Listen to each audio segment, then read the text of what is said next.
नमस्कार, news special देख रहे हैं आप। मैं हूं आपके साथ विशाल गर्ग। खबरों की शुरुआत करेंगे। उत्तराखंड में मानव वन्यजीव संघर्ष को लेकर सत्ता पक्ष और विपक्ष इन दिनों आमने सामने हैं। सीएम धामी लगातार बैठकें कर रहे हैं और अधिकारियों को सख्त दिशा निर्देश भी दे रहे हैं, लेकिन विपक्ष का कहना है कि सरकार इसमें पूरी तरह से फेल है।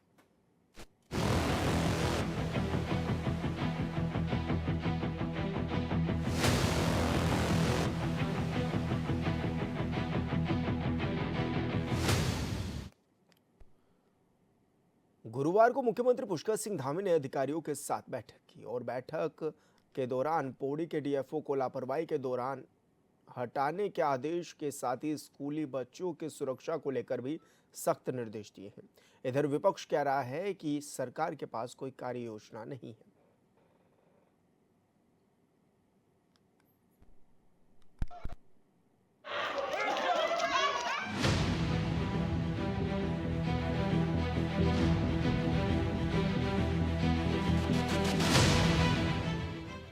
देहरादून में सीएम धामी ने सचिवालय में वन विभाग की समीक्षा बैठक की। इस दौरान मानव वन्य जीव संघर्ष पर लगाम लगाने के लिए वन विभाग के साथ ही शासन प्रशासन के स्तर पर भी प्रभावी प्रयास किए जाने के निर्देश दिए। साथ ही पौड़ी में मानव वन्य जीव संघर्ष की बढ़ती घटनाओं और उसकी रोकथाम में लापरवाही बरतने के दृष्टिगत पौड़ी के डीएफओ को तत्काल प्रभाव से हटाने के निर्देश दिए हैं। मानव वन्य जीव संघर्ष में परिवार के कमाने वाले व्यक्ति की मृत्यु पर प्रभावित परिवार की आजीविका के लिए वन विभाग को 2 सप्ताह के भीतर नई नीति तैयार करेगा। देखिए, किसी भी कीमत पर जान माल की क्षति नहीं होनी चाहिए। उसके लिए हमने वन विभाग, अन्य विभाग, जिले के अधिकारी, उन सभी को कहा है कि समन्वय बनाकर निगरानी करें और लोगों को बीच में जाकर उनकी हर प्रकार से सुरक्षा हो, उसकी व्यवस्था को संपन्न करने का काम सभी विभाग और जिला एडमिनिस्ट्रेशन मिलकर इसको आगे बढ़ाएंगे। सीएम धामी ने कहा कि यह सुनिश्चित किया जाए कि मानव वन जीव संघर्ष की घटना की सूचना मिलने के लिए 30 मिनट के अंदर वन विभाग की टीम मौके पर पहुंच जाए। इसके लिए संबंधित डीएफओ और रेंजर की जिम्मेदारी तय की जाए। साथ ही प्रभावितों को आर्थिक सहायता तत्काल उपलब्ध कराई जाए। अधिकारी को निर्देश दिए कि जिन क्षेत्रों में जंगली जानवरों का अधिक भय है, ऐसे क्षेत्रों में स्कूली बच्चों को स्कूल तक छोड़ने और उनके घर तक लाने के लिए वन विभाग और जिला प्रशासन द्वारा सुरक्षा व्यवस्था की जाए। जो हमारे फॉरेस्ट डिपार्टमेंट के लोग हैं, डीएफओ हैं, उनके एसडीओ हैं, रेंजर हैं, उनका सबका उत्तरदायित्व फिक्स किया जा रहा है। पहले से जो है इस प्रकार निर्देश हो गए हैं और जो भी हमलों में घायल हो रहे हैं या घायल हुए हैं, उन सभी का जो समुचित इलाज है, पूरा इलाज है, वो सरकार की तरफ से कराया जाएगा। उसका पहले से ही हमने प्रावधान कर दिया है।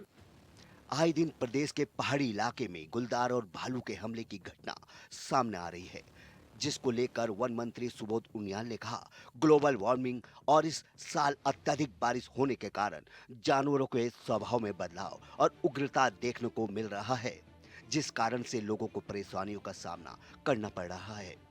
जहां पहाड़ों पर स्कूल जाने वाले बच्चों को जंगली जानवरों से बचाने के लिए उन्हें एस्कॉर्ट देने जैसे कदम उठाए जा रहे हैं, वहीं सरकार ने मुआवजे की राशि और वन विभाग को निगरानी बढ़ाने के निर्देश दिए हैं ताकि इस गंभीर समस्या से निपटा जा सके। देखिए, कुल मिलाकर के ये बड़ी कुछ समय से पिछले विषयों पर आप देखेंगे तो भालू की प्रवृत्ति और गुलदार के हमले से वन्यजीव मानव संघर्ष की घटनाएं बढ़ी। इसी को लेकर समीक्षा बैठक की कि किस तरह से इसको और प्रभावी ढंग से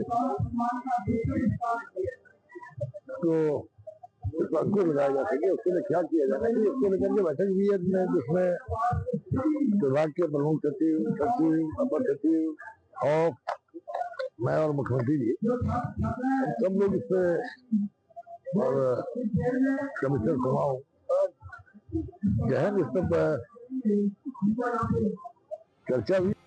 जंगली जानवरों के बढ़ते आतंक को लेकर पूर्व मुख्यमंत्री तो उत्तराखंड के पहाड़ों में जंगली जानवरों का आतंक लगातार जारी है। देहरादून में सीएम धामी ने भी बैठक कर इसका फीडबैक भी लिया और उस पर एक खास निर्णय भी लिया है, जहां पर काम में लापरवाही के आरोप में पौड़ी डीएफओ को भी हटा दिया गया है। वन्यजीव पीड़ित परिवारों के लिए अब आजीविका नीति भी बनाई जाएगी। इसको लेकर भी सख्त निर्देश धामी की ओर से दिए गए हैं। मानव वन्यजीव संघर्ष पर लगाम लगाने के भी निर्देश दिए हैं। जंगली जानवरों के बढ़ते आतंक को लेकर पूर्व मुख्यमंत्री हरीश रावत ने सरकार पर तीखा निशाना साधते हुए कहा कि मुद्दा किसी नाकामी का नहीं बल्कि इस बात का है कि सरकार के पास इस खतरे के न्यूनीकरण, रोकथाम और लोगों की सुरक्षा के लिए ठोस उपाय क्या है। रावत ने कहा कि सरकार केवल बयान देने और मुआवजा बढ़ाने की बात कर रही है, जबकि असली जरूरत जमीनी स्तर पर ऐसी कार्य योजना तैयार करने की है जो लोगों को तत्काल राहत दे सके। उन्होंने आरोप लगाया कि सरकार के पास अभी तक ये समझ ही नहीं है कि इस चुनौती का प्रभावी मुकाबला कैसे किया जाए और इसी वजह से समस्या लगातार बढ़ती जा रही है। बहुत चिंताजनक स्थिति में तक बढ़ गया है। देखिए, ये नाकामी या उसकी बात नहीं है। बात यह है कि आपके पास इसको मिनिमाइज करने के लिए, इसका न्यूनीकरण करने के लिए, इसकी रोकथाम करने के लिए, लोगों के बचाव के लिए उपाय क्या है। तुम आप कुछ कदम तो बताइए ना, ये करेंगे करके। तो इनके पास जो सामान्य समझ है कि इसका मुकाबला कैसे किया जाए, राज्य के पास वो समझ ही नहीं है, वो सोचिए वो इसीलिए उनके पास कोई कार्य योजना है ही नहीं। केवल इतना भर कह दे रहे हैं कि हमने मुआवजा बढ़ा देंगे, बल्कि अब वो कितना बढ़ रहा है वो भी विचारणीय है। एक तरफ जहां सत्ता पक्ष बचाव में अपनी बात कह रहे हैं, तो दूसरी तरफ विपक्ष सरकार को निशाने पर ले रहा है। घायलों के इलाज का खर्च सरकार उठा रही है। मृतकों के परिजनों को 10 लाख रुपए मुआवजा का प्रावधान है। फिर भी सवाल है साल दर साल आतंक तेजी से क्यों बढ़े हैं। सवाल है, अगर विभागीय अधिकारी जानते हैं तो फिर संभावित प्रभावित इलाकों में नजर क्यों नहीं रखी जाती। सवाल यह है कि अगर जान ही चली जाएगी तो फिर पैसों का क्या करेंगे। HNN 24x7 bureau report.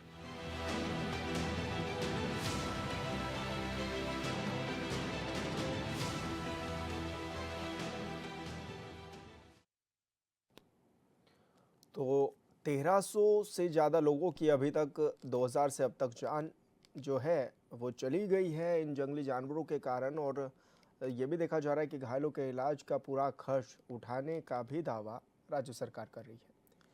जंगली जानवरों के हमले में मौत पर 10 लाख के मुआवजे का भी प्रावधान बनाया गया है। मानव वन्यजीव संघर्ष पर पूर्व सीएम हरीश रावत ने भी आरोप लगाए हैं। न्यूनीकरण, रोकथाम, सुरक्षा के लिए कोई ठोस उपाय नहीं किए जा रहे हैं। सरकार केवल बयान देने और मुआवजा बढ़ाने की बात कर रही है। जमीनी स्तर पर कार्य योजना तैयार करने की मौजूदा सरकार को ज़रूरत भी है और सरकार समझ नहीं रही चुनौती का प्रभावी मुकाबला कैसे किया जाए। तो जंगली जानवरों का आतंक भी लगातार देखने को मिल रहा है। ऐसे में मुख्यमंत्री पुष्कर सिंह धामी ने इसको लेकर बैठक भी की थी और बैठक में दिशा निर्देश भी दिए। काम में लापरवाही बरतने वाले अधिकारियों पर को भी डांट फटकार लगाई गई है। हालांकि डीएफओ को भी पद से हटाया गया है और वन्यजीव पीड़ित परिवारों के लिए आजीविका नीति बनाने की भी बात कही गई है।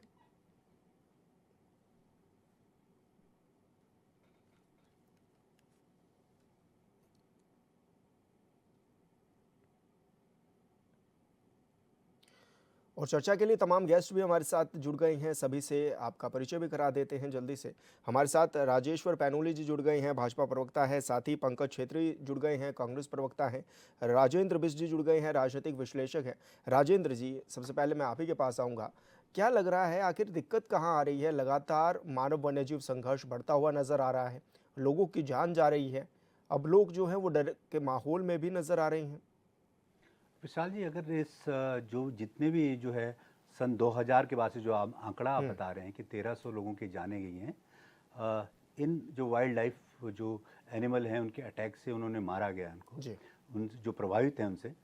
तो अगर आप इसके बैकग्राउंड में जाएंगे तो इसमें 2-3 चीज़ें आपको देखनी पड़ेंगी। पहली बात जो है, इसका सबसे बड़ा जो कारण है वो कारण ये है कि पहाड़ों से लोगों का पलायन होना। जी वहाँ से लोग जो हैं मैदानों में या कहीं जाके जो है अपने काम के सिलसिले में, नौकरी के सिलसिले में जो है या पढ़ाई के सिलसिले में जो है पलायन हो गया है। तो ज़्यादातर जंगल और जहाँ पे गांव थे वो खाली हो गए हैं। और अब क्या है कि वहाँ पे जितने भी मतलब जो वाइल्ड एनिमल हैं, अगर आप उनको देखें, उनकी काउंटिंग करें तो 2000 से उनकी संख्या में बहुत बड़ी बढ़ोतरी हुई जी। है। तो कहीं ना कहीं उनको जो है खाने के लिए कुछ चीज़ चाहिए। जब खाने के लिए उनको चीज़ नहीं मिलेगी तो क्या होगा कि वो कहीं ना कहीं जो है आगे शहरों में या गांव में कहीं ना कहीं जाएंगे और वहाँ पे जो है भोजन की तलाश में जाएंगे। तो एक तो पहला कारण ये है। दूसरा कारण, अगर आप स्पेसिफिकली अगर आप बात करते हैं तो हम जैसे भालू की बात कर रहे हैं, पहले क्या होता था, गुलदार या जो बाघ ही जो है अटैक करते थे, वो वही जो है गांव में आते थे। लेकिन अभी आपने जो इस साल देखा, एक अजीब सा जो है मतलब वो माहौल दिखा कि जो है ये भालू जो है अटैक करने लगे। जी तो इसके बारे में एक साइंटिफिक बात भी है और दूसरी नॉर्मल बात भी है। पहले साइंटिफिक बात की बात करते हैं कि जनरली जो मतलब बियर्स होते हैं वो विंटर्स में हाइबरनेशन में जाते हैं 2-3 महीने के लिए। और अभी क्या है कि इन्वायरमेंट में क्या है, क्लाइमेट चेंज ऐसा हो गया है कि अगर बर्फ़ नहीं पड़ेगी और जो भालू जो है जो हाइबरनेशन में नहीं जाएंगे तो वो कहीं ना कहीं जो है भोजन के तलाश में गाँव की तरफ आएंगे। तो उनको अगर कुछ नहीं मिलेगा तो वो अटैक करेंगे। वो जंगली, वो जो है जो डोमेस्टिक जो मतलब जो जानवर हैं उन पे भी अटैक करेंगे, जो उनको जो आदमी वगैरह मिलेगा तो उस पर भी अटैक करेंगे। तो एक तरह का जो ये क्लाइमेटल चेंज के हिसाब से ये इफेक्ट उन पे आ रहा है। बट सबसे खास बात यह है कि हमें ये समझना पड़ेगा कि ठीक है, ये प्रॉब्लम है। हमारे पास देहरादून में वाइल्ड लाइफ इंस्टीट्यूट है जो समय समय पर अगर आप देखें रिसर्च करता है वाइल्ड लाइफ के बारे में, और वो समझता है कि भाई कैसे इनका जो है इनका जो बिहेवियर चेंज पैटर्न हो रहा है, क्या हमें प्रिकॉशंस लेनी पड़ेगी। और हमारे पास बहुत बड़ा महकमा जो है हमारे पास फॉरेस्ट डिपार्टमेंट है, जहाँ पे आप समझ लो कि फॉरेस्ट रेंजर से लेकर और आप जो समझ लो फॉरेस्ट गार्ड तक है। वहाँ पे जो है बहुत सारे ऐसे लोग हैं जो संविदा पे हैं, वो लोग जाते हैं। क्या उनकी ये रिस्पॉन्सिबिलिटी नहीं बनती कि इस बात को समझें और इस बात को समझकर किसी तरह से कम्युनिटी के साथ मिलकर जो अटैक हो रहे हैं उनको बचाएं। तो ये बहुत सारी चीज़ें कहीं ना कहीं डिपार्टमेंट इस बारे में फेल हो गया। लेकिन जहाँ तक धामी सरकार की बात है, धामी सरकार ने जो आज और कल और कुछ समय में जो है जो प्रिकॉशंस लिए हैं, जो एक्शन लिए हैं, मुझे लगता है कि उन एक्शंस का जो है इफेक्ट धीरे धीरे करके दिखने लग गया है। जबकि जो ये पहले नहीं था, पहले लोग इतने ज़्यादा जो है इसके बारे में बहुत ज़्यादा उनको नहीं फर्क पड़ता था कि किसी बाघ ने कोई हमला कर दिया।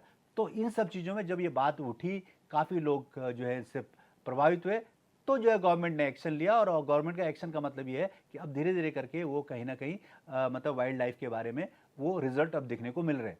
इसके अलावा अगर पहाड़ों की बात आप छोड़ दीजिए, जो मैदानी इलाके हैं, अगर आप अभी देखें कि हाथी जो है इतने बढ़ गए हैं कि वो जो मैदान में जो है लोगों के घरों में घुस के जो है, आप देहरादून के आसपास देखिए और जगह देखिए, कॉरिडोर के आसपास देखिए, वो जो है मतलब वो उसको जितनी बस्तियां उनको ख़राब कर रहे हैं, उनके मतलब अटैक कर रहे हैं। तो हमें वो भी समझना पड़ेगा कि सिर्फ पहाड़ नहीं, मैदान भी जो है इससे अफेक्टेड है। तो उसके ऊपर हम क्या एक्शन लें, किस तरह से काम करें।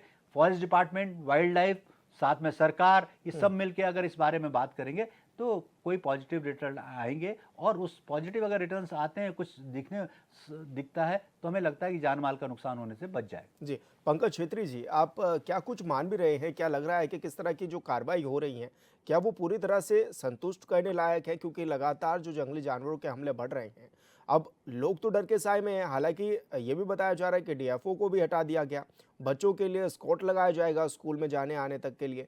तो क्या लग रहा है, क्या विपक्ष संतुष्ट है क्या इन बातों से? देखिए विशाल जी,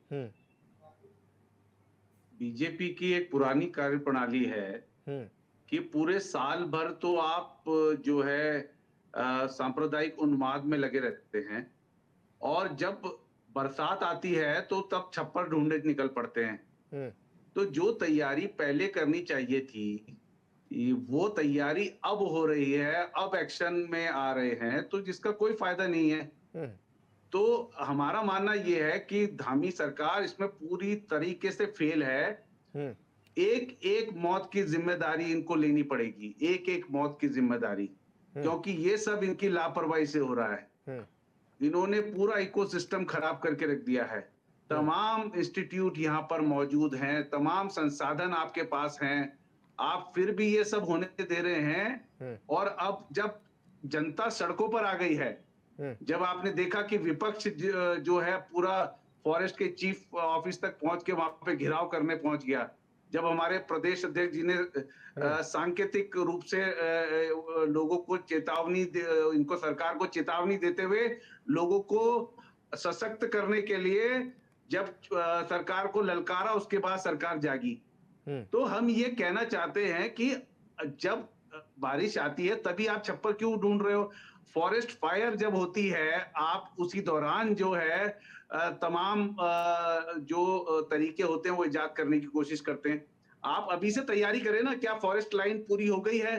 क्या आपके पास पर्याप्त अधिकारी हैं, पर्याप्त आपके पास कर्मचारी हैं फॉरेस्ट में? और जो मंत्री हैं सबसे बड़े, तो मैं कहना चाहता हूं वन विभाग पर कलंक जो है वो वन मंत्री हैं। जिन वन मंत्री को यही नहीं पता है कि भाई मेरे प्रदेश में क्या चल रहा है और इसका मुख्य कारण क्या है, और वो कह रहे हैं कि ये सब ग्लोबल वार्मिंग एक शब्द सीख लिया, ग्लोबल वार्मिंग। अरे भाई, उसकी रेमेडीज जो हैं उसके बारे में आप सोचिए। तमाम आपने पलायन आयोग बना रखा है, वो फेल हो चुका है। आप किस प्रकार से भालू के जो मुख्य भोजन होते हैं उस पे किस प्रकार से अतिक्रमण हुआ है जंगलों में, तमाम गुलदार जो है वो बाहर निकल के आ रहा है क्योंकि अंदर भोजन नहीं मिल रहा है, उनके बिहेवियर में परिवर्तन हुआ है, व्यवहार में। तो इसके पीछे रिसर्च करिए, इसके पीछे संसाधन लगाइए, इसके पीछे जो वाइल्ड लाइफ के लोग हैं, जिस प्रकार बीस जी ने बताया फॉरेस्ट रिसर्च इंस्टीट्यूट है वो भी फेल हो चुका है। पर बीस जी ने थोड़ा सा धामी जी को बचाया, परंतु मैं कहना चाहता हूँ धामी जी भी फेल हो चुके हैं। धामी जी को इस्तीफा दे देना चाहिए नैतिक जिम्मेदारी लेते हुए। तो सीधे हम कहना चाहते हैं इसके लिए सरकार बिल्कुल तब जागी है जब सिर पे बिल्कुल ओले पड़ रहे हैं। तो हम कहना चाहते हैं अभी से आप तैयारी करें। अब सिर पे हमारे अभी सर्दी के बाद फिर तत्काल तुरंत गर्मी है और फिर गर्मियों में फॉरेस्ट फायर होनी है, फिर बाहर निकल के आने जानवर, फिर हमारे लोगों को अपना निवाला बनाएंगे। तो एक एक मौत की जिम्मेदारी धामी सरकार को लेनी पड़ेगी और उनको केवल मुआवजा देने से काम नहीं चलेगा। आपको नैतिक जिम्मेदारी भी लेनी पड़ेगी, आपको उनके साथ न्याय भी करना पड़ेगा। प्रत्येक व्यक्ति के परिवारों से सरकारी नौकरी सबको देनी पड़ेगी। जिसके घर का परिवार का सदस्य चला गया है वही जानता है कि उसके परिवार पर क्या बीती है, केवल आपकी लापरवाही से। तो राजेश्वर जी, क्या कुछ इंतजाम राज्य सरकार की ओर से किए जा रहे हैं जो संतुष्ट कर सके? और क्योंकि कार्रवाई की तो आप लोग बात कर रहे हैं कि डीएफओ को आपने हटा दिया है, स्कूलों में स्कॉट लगाया जाएगा ताकि बच्चों की जान माल पर भी कोई खतरा ना बने, लेकिन मौजूदा वक्त में किस तरह के इंतजाम किए जा रहे हैं? लोग डर के साए में नजर आ रहे हैं। देखिए विशाल, अब देखिए ना, एक एक जिस प्रकार से ये बड़ा हास्यास्पद है और ये एक भ्रष्टाचार का नया केंद्र, नया पंकज जी, राजेश्वर जी का आ जाने दीजिए जवाब। अच्छा जी राजेश्वर जी। विशाल जी, अभी राजेंद्र जी ने बड़ी अच्छी तरह से समझाने की कोशिश किया कि ह्यूमन और जो है अपने जानवरों का कॉन्फ्लिक्ट बढ़ता जा रहा है। उसके कई कारण हैं और उसके सबसे बड़ा जो इसके कारण बोलते हैं कि पलायन के साथ गाँव में लोग कम रहते हैं तो अपना और नंबर ऑफ जो है पॉपुलेशन जो है जंगली जानवरों की बढ़ गई है। और दूसरा भी बताया कि जैसे जो बर्फ़ जितनी पड़नी चाहिए थी, हमारे साथी जो है कांग्रेस के बता तो रहे कि ग्लोबल वार्मिंग, तो आप ग्लोबल वार्मिंग को कई चीज़ों से जोड़ के चलते थे कि एक आप सिर्फ वर्ड मत पकड़ लिया करिए, उसमें उसके साथ ग्लोबल वार्मिंग का जैसे आ रहा है कि भाई अगर पहाड़ों पर अच्छी बर्फ़ नहीं पड़ेगी, अच्छी ठंड नहीं आएगी तो भालुओं को भी दिक्कत आ रही है कि वो कहीं ना कहीं अपना हैबिटेशन दूसरी जगह ढूंढने की कोशिश करते हैं, उस चक्कर में भी गांव में आते हैं।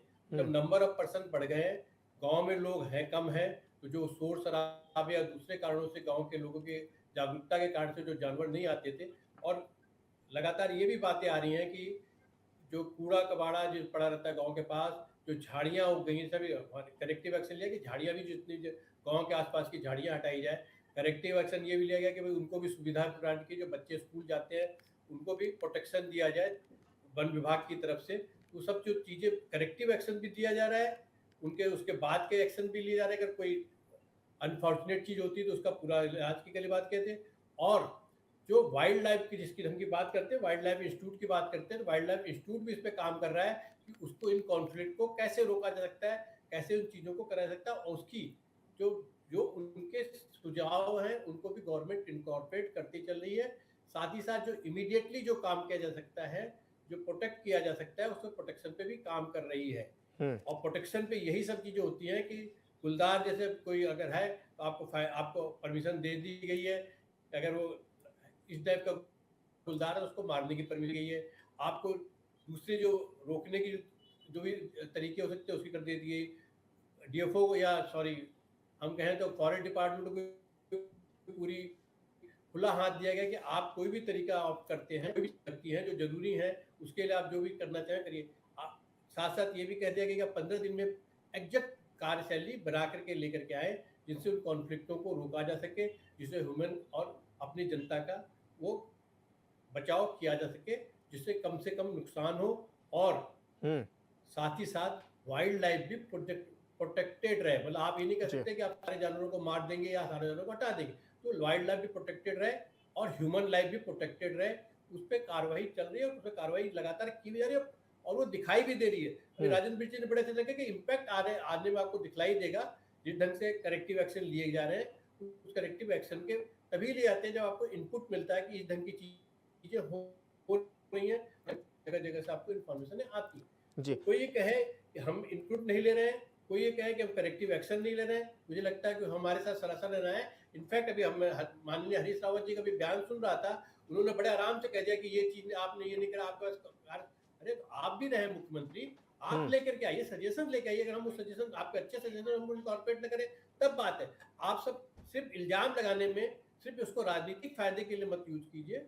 अपने प्रपोजल लेके आए कि ह्यूमन लाइफ कैसे बचे। हमारा सबका फर्ज ये है कि हम ह्यूमन लाइफ बचाने की कोशिश करें, साथ साथ वाइल्ड लाइफ को भी प्रोटेक्ट रखें जिससे वो अपनी सीमा के अंदर रह सके। जी राजेंद्र जी, क्या लग रहा है, क्या कुछ रोकथाम के लिए, सुरक्षा के लिए ठोस कदम भी उठाए जाने चाहिए और क्या कुछ वजह भी है, क्योंकि लोगों को जागरूक करना एक बड़ी चुनौती भी है, किस तरह से उनको जागरूक किया जा सकता है? अभी तो खैर रोष ही नजर आ रहा है लोगों में।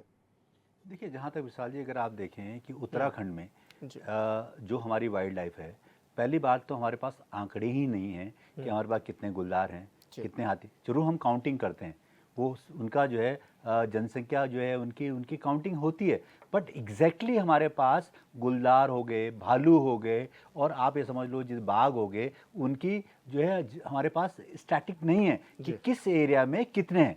अगर हमें वो करेक्ट पता लगे कि भाई इतने हैं तो उसके हिसाब से हम देख सकते हैं कि उनको कहीं और जगह शिफ्ट करना है या हमको उनकी जो है जनसंख्या कैसे उनको जो है कम करनी है। ये बहुत सारी चीज़ें उनके, अगर वो सपोज उनकी जनसंख्या जहाँ पे कम है वहाँ पे हम उसको जो है बैलेंस कर सकते हैं।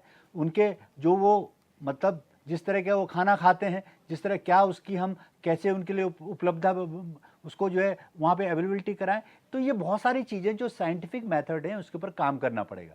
मुझे अब आप बात समझ ली कि अगर हम उत्तराखंड की बात करते हैं, उत्तराखंड में जो करीबन 71% जो है पूरा मतलब फॉरेस्ट है, और फॉरेस्ट में अगर आप ये देखें कि वहाँ पे जो हम बोलते हैं फॉरेस्ट की जो डाइवर्सिटी है उसको मेंटेन करना है, तो कहीं ना कहीं मुझे लगता है कि इम्बैलेंसेस हो रहे हैं। हम बंदरों की बात कर रहे हैं, आप ये समझ लीजिए कि अगर आप सिर्फ जो मेन टाउन है उनसे अगर आप 10 किलोमीटर 15 किलोमीटर बाहर जाते हैं तो आपको देखने लगता है कि जो बंदर हैं, बंदरों की जनसंख्या बहुत बढ़ गई। अभी तो जो है पहले लंगूर जो है नहीं दिखाई पड़ते थे, अभी तो पहाड़ों में लंगूर भी दिखाई देने लग गए। तो ये कहीं ना कहीं जो है आप समझ लो फसलों का नुकसान करते हैं। इनको खाने को नहीं मिलेगा तो जो है ये शहरों में आएंगे, और शहरों में आने में क्या है कि लोग इन पर अटैक करते हैं, लोग मतलब ह्यूमन भी जो है उनके अगेंस्ट कॉन्फ्लिक्ट होता है और कुछ ना कुछ करते हैं। तो ये भी प्रॉब्लम है। पहले क्या होता था, आप समझ लो गांव में जो है जितने भी मतलब ये जानवर होते थे उनके लिए अलाउड था लोगों के लिए कि उनको मार सकते थे, है ना। लेकिन अब जो है बिल्कुल रेस्ट्रिक्टेड है, वाइल्ड लाइफ को आप टच नहीं कर सकते। तो ये दूसरा कारण है। तो हमें बेसिकली सारा कुछ देखना पड़ेगा जो मतलब वाइल्ड लाइफ को कैसे बचाएं, हम अपने ह्यूमन कॉन्फ्लिक्ट और वाइल्ड कॉन्फ्लिक्ट को जो बीच में जो है उसको कैसे जो है उसको जो है सॉल्व करें इस प्रॉब्लम को। वो सिर्फ पहाड़ों के नहीं, वो मैदानी इलाकों की भी प्रॉब्लम है। तो उसके लिए हमारे पास डेटा होना चाहिए, डेटा के ऊपर हमें इमीडिएट काम करना चाहिए। और सबसे बड़ी बात चीज़ है कि जो चीज़ हम तय करते हैं वो जो है सतह पे एक ज़मीनी स्तर पे भी दिखाई देना चाहिए। ठीक है। उसका एक टाइम बाउंड जो है होना चाहिए फॉरेस्ट के डिपार्टमेंट के साथ, जी। और वो उसके लिए एक रिस्पॉन्सिबल हो कि अगर उनको जो है कोई टारगेट दिया जाता है, कोई जो है उनको एक ऑब्जेक्टिव दिया जाता है, तो उसको वो टाइम बाउंड पीरियड में कम करें, हैं, काम करें उसके ऊपर, जिससे उसका रिजल्ट देखने जी को बिल्कुल जल्दी राजेंद्र जल्दी जी, मिले। बहुत शुक्रिया आपका, आप हमारे साथ जुड़े, आपने बड़ी बात रखी। राजेश्वर जी और पंकज जी, आपका भी बहुत शुक्रिया। और न्यूज़ स्पेशल में मेरे साथ इतना ही। आप देखते रहिए HNN 24/7। नमस्कार।